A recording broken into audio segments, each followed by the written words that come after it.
the truth. Welcome to Drop Me Off in Nashville with Sabastian Roberts and Scott Huger.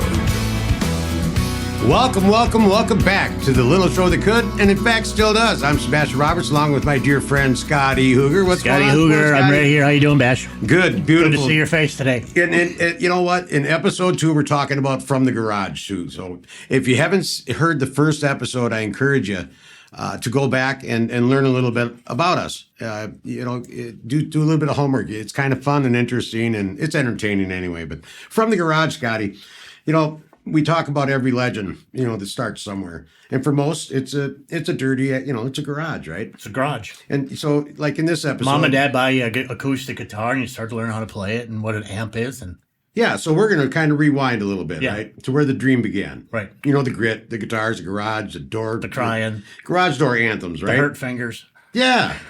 Yeah, right? Failed gigs. And that fire that pushes you to the next level, right? Yeah.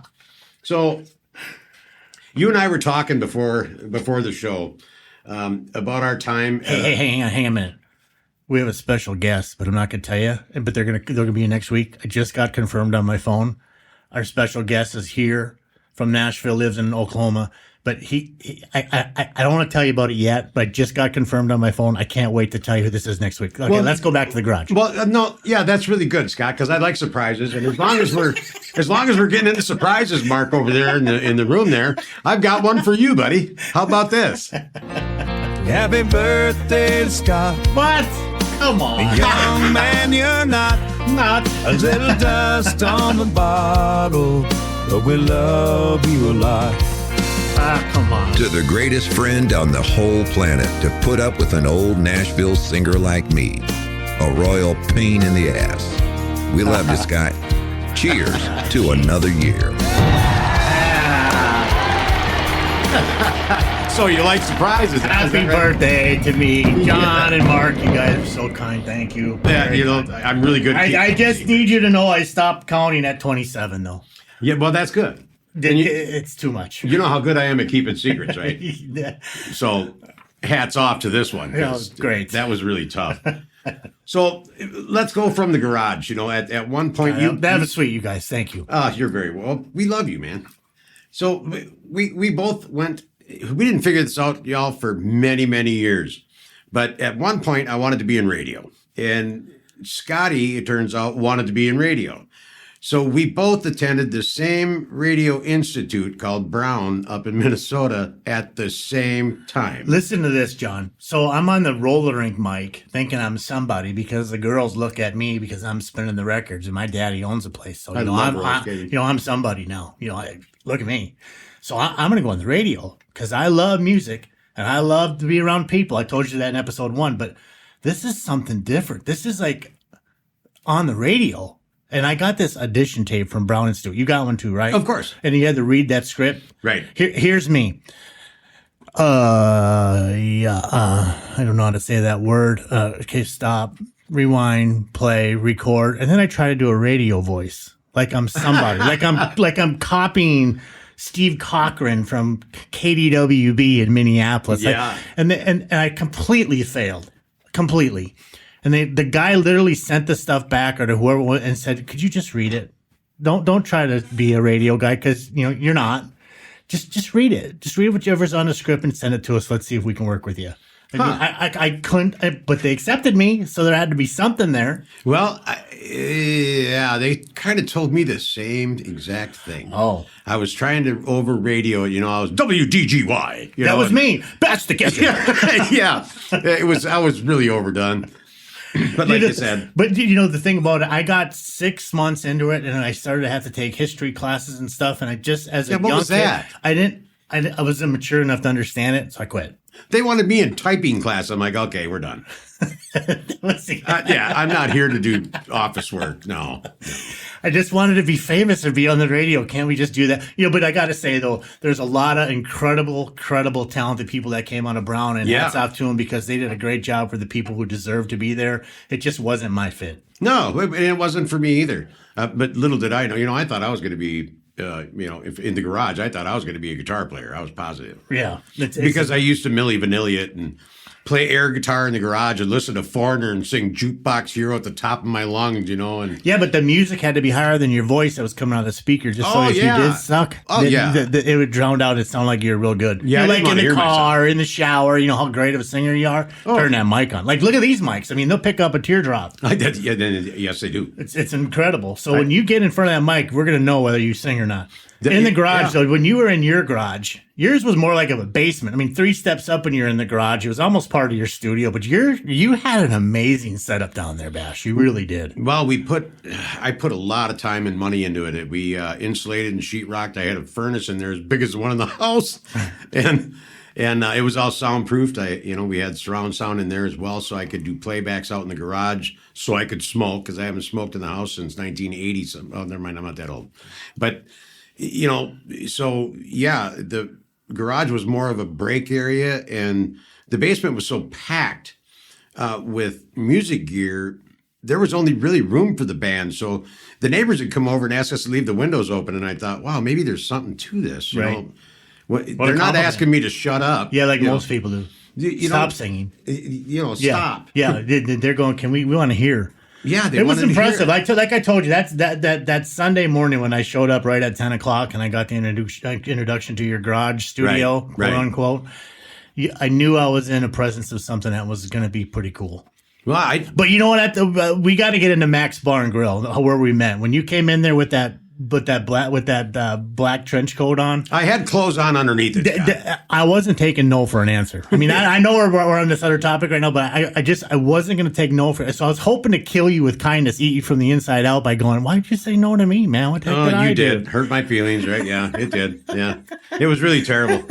I wasn't like, "Okay, you arrogant prick." It was just like, "Oh, okay, what was me?" Nope, and you're right. It was an arrogant prick. I really was a jackass. Nah, but your studio was cool, and how you had it set up was second to none. And like I said, what I kept thinking of is that this is actually a stage. What these guys are doing is not only practicing your music and honing in on your voice and your style and what you were going to sell to the crowd, you're almost doing a stage show in a basement without having a rehearsal space in Nashville with this big, huge stage and lighting system. Right. You had it all set up there, exactly how it was going to go down. It was. What you were going to use with each sound, with each different lighting, the smoke machine, when it would come on, when it wouldn't, the lasers. It was an experience, is what you set up down there. Yeah. And I was really fussy with them too, with the guys that I played with, that I was really kind of hard on them, but to take them out in front of, people. I don't think they took it that way. I think they liked it, that you were the front man and you were the boss. I really did. Because I was sitting with them in private. They never been like, John's an ass. I never heard that. Well, they weren't happy when I went to the next level, Well, but, that's just kind of what happens. You're not taking the band 9 times out of 10. Yeah, that's a tough one. That's almost a whole episode I used to say this, for sure. I used to say this to a lot of people. If, you're a headliner, if Garth Brooks doesn't show up, people aren't going to come. But if his bass player doesn't show up, they'll get somebody else to cover him. It may not be exactly the same, but they're still going to come because Garth's there. Right. Yeah. That's how I look at it. Yeah, and that's true. I suppose. But I developed like a family feeling for the guys I had in the garage. OG and Thumper. Oh, and you guys are friends. Some of the guitar players that I've had over the years. I'll tell you, guitar players are a little bit emotional for me. I love them to death, and my gosh, that's when I found out I am not a guitar player, is listening to some of these guys. I write a lot of music with guitar and piano and things, but beautiful music. When it comes down to cutting and recording, we'll talk about in another episode. But I found out real quick that that's not who I am. Right. That my wheelhouse is with a microphone. You are the entertainer. I love that part. But you could play an instrument, but you didn't need to. You could do it by keeping people's attention. And I was the only guitar player we had for quite a while. How do you teach that? That it thing. You can't teach it. You either have it or you can't fake it. You can't teach that. And I've worked with some really, you've brought a couple singers to me and said, God, you just work with him or her and try to get them to get out there and capture somebody's attention. And I'm like, Scotty, you can't teach that. Yeah. You either have that fire to get out there and want to make people, I hate to say, I don't know how to say that. Say it. Fuck, fight, and dance. That's it. You got to be able to do it. We'll have to beat that. But yeah. If you can't make love to it, fight to it, or dance to it, I don't want to do it. Right. And I know I love to see people, the reaction. As soon as I see one person loving it, I'm on fire. Right. A switch turns on in me. It's almost like it's like a challenge. I learned this. Everybody's probably seen The Coal Miner's Daughter with Loretta Lynn movie. If not, I certainly have. Mooney was so smart in that movie, Loretta's husband. When he got her up to sing the first time, the first thing he did is he walked around the bar and see who stopped talking, stopped drinking and smoking, turn around and watch his wife sing. And the whole bar did it. And I learned from that, and I applied that to everybody I've ever managed. Are people paying attention to you, or they don't care? Because if they do care, they're going to turn around and see who the heck is opening their mouth right now. Yeah, right. And that, well, we talk about that, instant creative spark, right? Creative spark. And you and I had that. There was something there. And I'll tell you all right now, Scotty and I are from two completely, listen, man, completely different worlds, okay? When they say two sides of the tracks, I'm telling you, these are several tracks apart. Yeah. Scotty's never had a cigarette in his mouth. I've been to rehab. Yeah. So, if that makes John's sense. never done anything in the music business part, but I've never been the artist part, but we both, I don't know how it works so well, but it does. It does. There's some kind of chemistry there that I don't know how to explain, but you'll know when you find it. And, when we talk about where do we go from here, we're going to dive into that because music investors, producers. It's not any producer, the right producer. And don't go halfway. Don't go halfway. You're either in or you're out. You don't settle. Yeah, if you're playing around, go back to the house. Or go find somebody to cut some little CD for you and just go back to Ohio and sell it at the local bar. You'll have a great career. There you go. And if it's sad, but it's true. You're from the garage standpoint, it's going to be. Do you feel it? Do you feel it? Is it something that's really buried deep inside you that says, this isn't where I belong. I need to be, elsewhere. Right. When you're selling that song in the garage, are your songs that you have, do they sound just as good as the guy that you just croakied or covering? It's great to be able to sing Foreigner and copy his lyrics. Right. But can you sell your song that same way with that same energy where people go, holy moly, that is good. Well, and that's what sells. And in the episode, how do I know? How do I know? We're going to talk about that. We're going to dig deep into that. It's going to be fun. The garage is something else because that's where honestly you're going to learn. It's more than just picking up a guitar and playing. You got to live it. You got to love it. You got to learn it. You got to live it. It's got to be a part of you. Don't ever go into this business because of the money, because the money will come when it's supposed to. And if it doesn't come, there's a reason why, and that's okay. Yeah. Do you see what I'm saying about that? It's okay because you found that there's just something that's not working for you, that's not clicking. It's okay. Go back to your hometown. You have a super good career because you've learned so much. Yeah. Well, geez.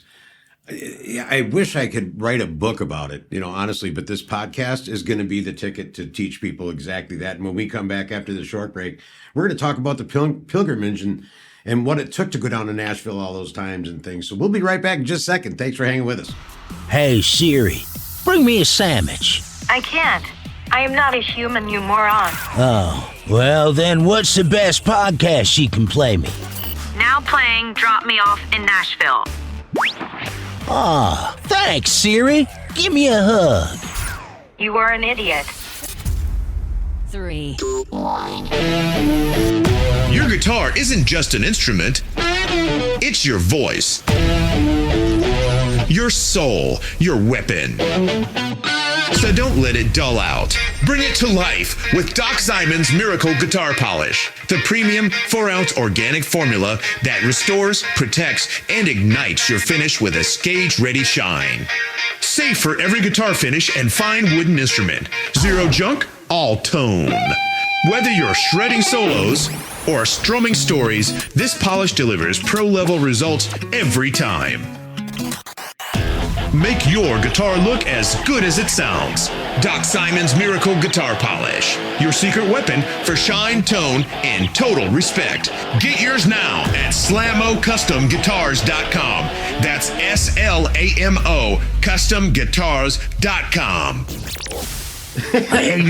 John, I almost have to tell you who's going to be showing up next week. No, you I'm can't. It's better if I don't tell you. You know why? Because it'll just be better. I'm just shh. Okay. Do I know the guy? Yes, he's a super cool guy. He's like one of my dearest friends. He's like you and I. He's smart and he gets it, and he's no nonsense, which I love as a person in music business. I can't wait. I'm gonna get it out of you. No, we'll see. Hey, Nashville. Yeah. Let's talk about the journey from the garage down to Nashville. Do you remember like the first time you ever went to Nashville? Oh boy, do I ever.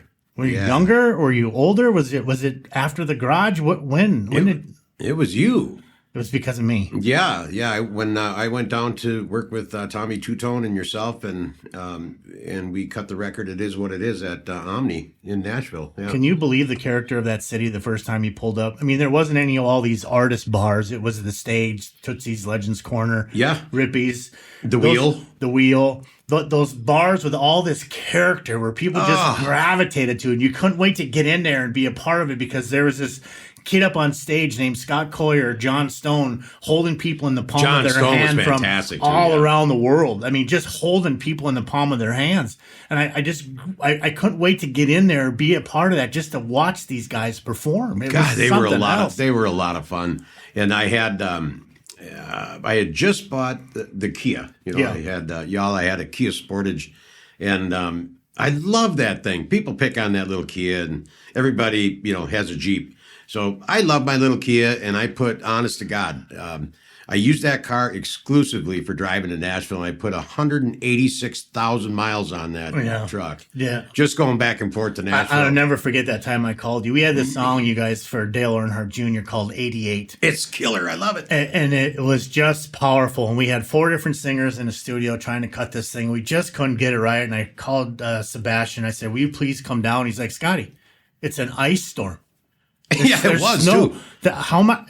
Don't worry about it. I'll be there tomorrow. I'm like, no. We can reschedule. He goes, do not reschedule. I'll be there tomorrow. And drove in an ice storm just to get down to the recording studio to sing it. It took an entire day to drive 12 hours. It was this ice storm, went from the entire state of Minnesota all the way through Wisconsin, all the way down through Illinois. Right where you got to go. And the ice was in Kentucky. Right where you got to go. Everywhere I had to go. Right. And so it was a really slow drive. The power was out. Trees were down. I was wondering. You ended up in Memphis when you were supposed to turn in Paducah or somewhere. Well, you couldn't see. Yeah. And the thing about it is you're like, I'm coming. Do not cancel this session. Yeah. And I remember being in the studio and telling my partner, I was just like going, this is a guy who gives a crap about the music. And I was so excited. It's so fun. I can't wait to get him here because I was scared you were going to be exhausted is what really frightened me the most. Well, I was exhausted. I mean, how is he going to sing? I mean, you're tense, you're holding the steering wheel, but the only thing you cared about is getting to the recording studio in Nashville, Tennessee. I think that's where I developed carpal tunnel. Was driving down there. It was because you were holding on. That was a white knuckle drive, man. And that's not the first. It's not the only one I made down there. When these things happen, you go. You have to go, and it shows you care. I stayed with the garage. I stayed with my guys there. They understood. Hey, I got to go. I'm going to go cut a track. So remember that phone call when you called me and you said, "What about my guys?" I said, "What guys?" Yeah, we're going to get you new guys. See that happens, y'all. So. Many people have kids and jobs and lives and, mortgages and things. And it's not that easy just to say, hey, I can jump in a car anytime you want and drive down to Nashville. I was in a very fortunate position at that time where my wife at the time took care of the kids and she was an at-home mom. So for me to take off was in the wheelhouse. And, right. But still, you had to have that conversation. Baby, I'm leaving tonight. I mean, I'm in the studio tomorrow. I have to go. And it was very tough without an investor. It was tough. It's tough without an investor. You got to have somebody help you. Well, and we stayed, I stayed with you a couple times down there. And I stayed in that KOA. Remember, it looked like a small, 12 by 12 cabin, maybe like a tiny house. No heat, no air conditioning, no running water. Nope, but it's $40 a night and a fire pit outside. Yeah. You know what I cared about? I was in Nashville. Yeah, that's all I cared about. Yep. This KOA was like my heaven. Yep. And if I couldn't afford the $40 to stay there, I slept in my truck just so I could be. I remember that. But it was the music. I remember talking to you from the truck. Yeah. I went and bought that with a little antenna, those little tiny TVs or black and white where you turn a little knob on the side and try to get the right station to come in and had an antenna sticking out. Oh, and God, I put that in my that. truck. I built a bed in my truck so I could sleep in it. But it was in Music City Valley, right by Music City Bar and Grill and the Nashville Palace, because I felt that's where I would be the safest. And I would sleep there at night in the back seat of my truck. What's the name of that exit there off of Briley 155? Music Valley Drive. Music Valley Drive. That's my heaven. That and that is heaven. On that frontage road right there, y'all, is where the KOA Two Rivers Campground, Yogi Bear. It's all right there, and the music is right up the street. Best country music you're going to listen to comes out of the Troubadour. Sure. A buddy of mine owns that. Music City Bar and Grill. Another friend of mine owns that. You're going to see George Jones, the steel guitar player, standing up there playing. You're going to see Zach Top pop in on a Tuesday afternoon and play a whole set of Merle Haggard songs for people. Not announced. Just shows up and plays. Right. Well, that's how I met Jamie. Jamie Johnson. Jamie Johnson did that very. That's right. I didn't even know who that was. That was really funny. I'm down at the stage. The stage. Yeah, and it was my day off, and when they opened, I was there, and so listen, 10 o'clock. I was having. Where's breakfast. Bash? Oh, he's at the bar. He's at the bar. I was having a very healthy protein-packed breakfast with Seagram 7 and 7-Up. And this old cat walked in with a beard. And he kind of cozied up a little bit. But you had this aura, though, Bash. That was the thing about it. You kind of said that you were in the music business without saying it. Yeah, I mean, to his defense, he probably was like, this guy, my guy's probably a player, a singer, or something. I'm going to go visit with this guy. I thought he was because I don't biker. want to get peed on by everybody else around here. Yeah, right? Right. I thought he was a biker, so we like Mutt and Jeff, we'd get along right away. And he says, "Hey, man, will you watch my drink for a minute?" And I said, "Well, of course, yeah, man." And I figured he was either going to go out and smoke or he's going to go to the restroom. And he started walking to the stage, and I said, "Hey, brother, man," I said, "the bathroom's over here." He goes, "I ain't looking for the bathroom, man." And there was a guy on stage staring at his phone singing. Of course, that's the most unprofessional thing you can ever do. I literally walk out. The only time I'll stay is if somebody goes, Hey, here's $20. Here's $100. Will you play this song for me in Nashville? Because you got to pay him to play these songs that they're special requests. And if the singer doesn't know it, these artists are so good down there that they'll go, I'm not really sure. And if they pick their phone up just to make you happy or make your trip just a little bit more enjoyable, I get that. But when you're standing there reading out of your phone, song after song after song. No, yeah, and that's what happens. You don't want to be a singer. No. You want to do karaoke because that's what's easy for you. Well, you're not giving any attention to the people that are You're there. giving your attention to your phone. You're not paying the rent that way, I'll tell you. Remember when we first would go to Nashville years ago, none of that was even allowed. I mean, if you brought a phone up on stage, they'd kick you out. You're done. We got somebody else to replace you. Yep. Anyway, in 5 minutes. I didn't mean to interrupt your story, but that phone thing drives me insane. I forgot what we were talking about. We're talking about Jamie Johnson walk up to the stage and the kid's looking at his phone. So he's walking up to the stage and he took the guitar from the guy's hand and the guy starts singing a song I never heard before called High Cost of Living. And let me tell you guys something. If you haven't heard this, Jamie Johnson, High Cost of Living, my dear God. And I'd never heard this before. So when he came off the stage, I'm salivating, man. I'm drooling. My tongue's on the ground. You're pretty good. I said, hey, yeah, boy, you're pretty good. Yeah, I'm a singer too. I said, I got a manager in town. And he goes, he says, and cover the kid's ears, I ain't fucking playing with no damn anybody. RC, whoever he was, I don't who was he remember. signed with? I can't It doesn't remember. matter. It doesn't really matter. One of the labels, he goes, no, never again. He said, if I'm not writing for Waylon, and he wrote for Waylon, and I didn't know that. yeah, he wrote for Waylon Jennings. I didn't know that. And he's really upset now that there's no 3-4 time country anymore. And it's all this bubblegum country music. And You know what I just read? I could be wrong, so don't quote me. I think this is his last tour coming up. Jamie? Yeah. I'm not sure of that, so don't quote me, but I thought I wrote the last, I think it was called the last Honky Tonk Tour. So I may be reading into it, but I'm pretty sure Jamie's going out one more time. well, of course, they all go one more time. Yeah. He was never going to do it again. And then I saw him at the downtown shutdown and I went, Jamie, what you told me.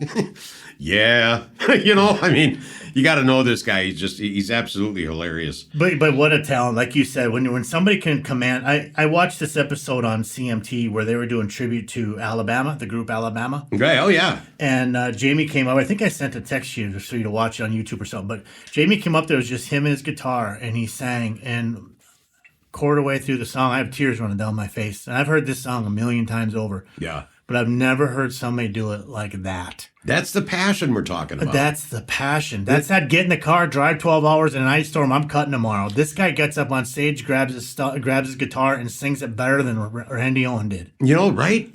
Crazy. I mean, but that's how, and I don't know. I don't believe that. So before I go on a stage, I'm terrified for 2 days before that happens. I'm nervous. I'm crabby. I'm irritable. I don't know why that is. And until I'm right up until I'm on the stage and I see a first reaction, then there's some kind of switch that happens. And now I'm on fire. I mean, I've done shows and recordings before where I don't even remember doing it. I was completely, and sober, by the way. I was blacked out. Recording with Lori Morgan. Yeah. When Amazing. we did Dress for the Rain. Her husband died. Rest in peace, Randy. And yeah. Sorry about that, Lori. Gosh, poor That's Randy. terrible. Yes, it is. I mean, to bring it down her, but No, not at all. Brought up her name just gave me chills because Yeah, I know absolutely. Randy's funeral's coming up, and that's really sad. And Randy Good was guy. a great guy, too. Just a I great knew human Randy. being. Randy Yeah, was great awesome. human being. Rest And he in really peace, took sir. care of Lori well. Yeah. But those are times in the studio and live performances that, the next day people told me about them. I woke up at the Radisson in Nashville, and Liquid Louie, we call him. Liquid, he said, man. I said, oh, God, we're late for the studio. He goes, you don't remember? I said, remember No, what? you don't remember. He said, you're done. I said, done Yeah. what? And he said, well, you recorded with Lori and you cut He Lied Yeah. yesterday. I said, yesterday? Yeah. What do you mean? Yeah, I left. I saw you. When you were in that booth, I looked at your eyes and I went, there's no time for me to be here. This is time for artists to be artists. And I left. I don't remember doing it, but Yeah.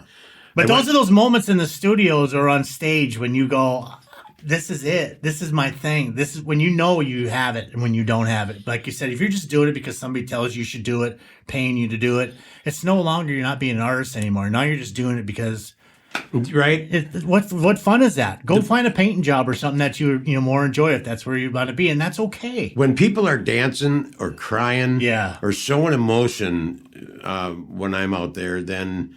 And I'm never going to call it working because that's not work. It's not work. No. Anybody who calls music business Scott work. Collier in Nashville. We talked about him earlier. So one of the greatest guys on Broadway. Him and this guy named John Stone. They play at Kid Rocks, and you'll see. Just find him. Scott Collier, John Stone, two great, incredible artists. Scotty told me one day, I'll never forget. He goes, "You know what I do?" He goes, "When there's people in the bar or wherever I'm at, if somebody's not paying attention to me, I figure out how I'm going to get them to pay attention to me. They're my challenge." Because he's been doing it for so long. So if anybody's not watching him, even though he's incredible, they're eating, they're visiting, they got a new date, they're trying to impress somebody, whatever the case, they're too drunk. He'll do something, he'll say something, he'll do just to get them to turn around and look at him. And then he'll go on to the next one. I think it's such a talent. I love stuff like that. That's when you're up there just going, this is about we're all having a good time today. And John, that's what you would capture on stage. Every time you went on there, you'd make people feel like they're special, like they're supposed to be there, like you're going to give them a memory before they go home that night. They want more. Well, it's not for me. You're right. So I think if I was up there for me, and if you're up there for you, you're probably there for the wrong reason. Yeah. And it's passion over comfort. Yeah. So I purposely put myself in positions that I think would make anybody want to vomit in their mouth to. Number one, experience it because, when I cut with Lori Morgan, I found this song and I called all the producer. At We call him Ollie. Let's call him Ollie. We call him Ollie. There's too many marks in our life. Let's We call do him have a lot of Ollie. marks, yeah. So Ollie's great. I called up Ollie really early in the morning. I forgot that Nashville, had a different time zone, and I called Mark, and I think I woke him up, and he says, "What are you doing, Bash?" I said, "I got an idea for a song," and he goes, "Really?" I said, "Did I wake you, man?" He goes, "Yeah." And I said, "Well, I found this song," and he goes, "Okay, what is it?" And I said, "Well, it's Cyril Ross, and it's called Dress for the Rain. He goes, yep, I know the track. And I said, well, that's not the kicker, Mark. I said, I have an artist that I'd like to do it. I hear it as a duet. It was sent to me as an acoustic solo. It was just an acoustic beautiful demo. Done that way, by the way. And what's that? It was beautifully done in the acoustic way, but you took it to a different level with Lori. I just heard a duet out of that, and my dad's greatest girl in the world was Lori Morgan, so he made my ears bleed to that stuff. Something in Red, and oh my gosh, I really love her voice. And so I said, well, Mark, I have an artist in mind. He said, is that right? And at the time, he was Lori Morgan's music director as well as on tour, producing for me. Yeah, he was her tour manager musically, and I said, well, I'd really like to have Lori. I'd really like to have Lori come in and sing the duet with me. And he says, well, you're really kind of shooting for the stars, aren't you? Right. And on that note, we're going to take a quick break, and we'll be right back with you. Some parts of Nashville are, should we say, a bit seedy? Oh, howdy, mister. You got an itch that needs scratching? I was just fetching a fresh pitcher of iced tea. I bet Scott and Sebastian know where they are. Stay tuned and find out.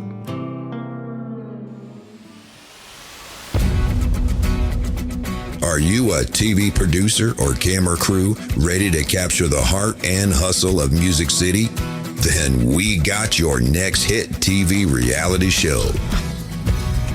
Introducing Drop Me Off in Nashville, the reality series where country dreamers chase stardom, heartbreak meets dead ends, and every neon sign has its own story. We're calling all Nashville filmmakers, videographers, and crews to help bring this story to life. From Ryman Alley to Broadway nights, this is where the fans meet the future stars. Think Southern Charms meets ABC's Nashville. But real, raw, emotional. A self-contained docu-series. Want to get behind the camera and shoot the next breakout series? Reach out now at dropmeoffinnashville.com and let's make TV magic, y'all.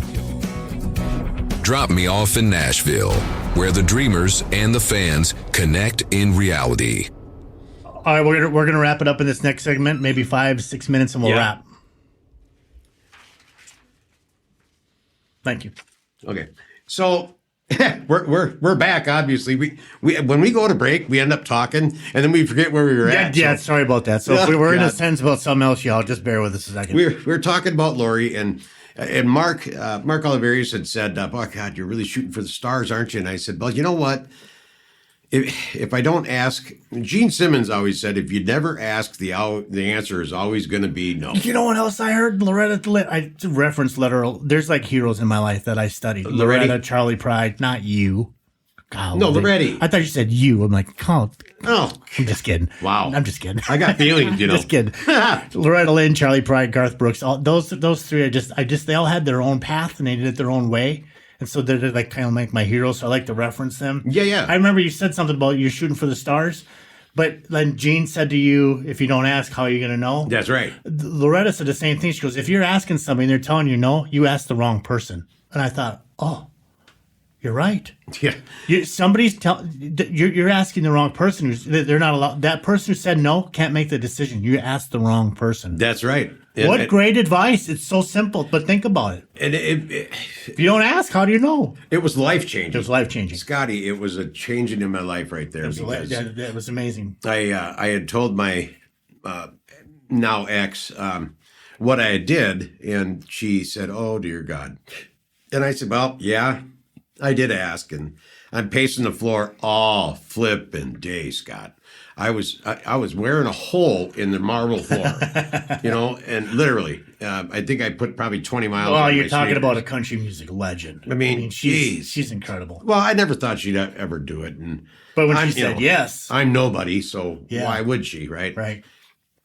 And Mark calls me back, and Ollie goes, Ollie, yep, sorry, and Ollie says, "Well, John," I said, "No, I didn't figure she would, brother. It's okay." He said, "Well, she's going to sing it with you. When can you come down?" And there is another moment, y'all, where I was in that truck Matter of fact, when I was talking to Mark, my wife at the time was already packing my suitcase. She knew I was getting in the truck. Yeah. And that's exactly what I did. I got in the truck, went down, and that's when Scotty and I had the conversation in the parking lot, and I ended up cutting He Lied and Dress for the Rain as well. And they ended up being two of the best tracks on the record.